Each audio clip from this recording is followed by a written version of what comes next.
Hello, সামনেই শানুর জন্মদিন আর জন্মদিনের পরেই হচ্ছে পয়লা বৈশাখ। তাই জন্য বাড়ির প্রত্যেকের ছোট বড়দের জন্য জামাকাপড় কিনতে শানু চলে গেছিলো জুডিওতে। আর সেখান থেকে ওর জন্মদিনের জামাটাও আমি ওকে কিনে দিয়েছিলাম। আর এখানে গিয়ে আমার এই কোয়াড সেটটা এত পছন্দ হয়েছিল, যেহেতু আমি ব্যাকলেসটা একটু কম পরি তাই জন্যই আমি এটা নিয়ে নিই। তবে এর পরে গিয়ে যদি আমি এটা পাই আমি অবশ্যই নেব, কারণ এটা আমার ভীষণই পছন্দ হয়েছে আর এটা ব্যাকলেস ছিল বলেই আমি নিয়ে নিই। এদিকে শানুরও কিছু জামা কাপড় পছন্দ হয়েছিল, সেগুলো আমি ওকে কিনে দিলাম, কারণ যেহেতু জন্মদিন সামনেই রয়েছে।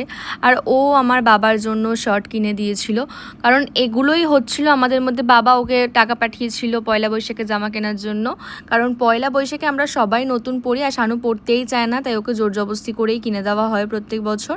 আর এখান থেকে কিনে আমরা বেরিয়ে গেছিলাম, কিন্তু বিকেলে আমাদের একটু এক্সচেঞ্জ করতে আসতে হয়, মানে একটা চুড়িদার আমাদের একটু এক্সচেঞ্জ করতে আসতে হয়। আর এখানে এসে দেখছি বিকেলবেলা আরও একটা কোয়াড সেট ঝোলানো, যেটা আমার ভীষণ পছন্দ হয়েছিল। আর আমি শানুকে বললাম যে এটা আমার চাই চাই চাই, আর ও সঙ্গে সঙ্গে বললো যা গিয়ে ট্রায়াল দিয়ে দেখ, ভালো লাগলে নিয়ে নেবো। আর ইয়েস, যেমন কথা তেমন কাজ, নিয়ে নিলাম।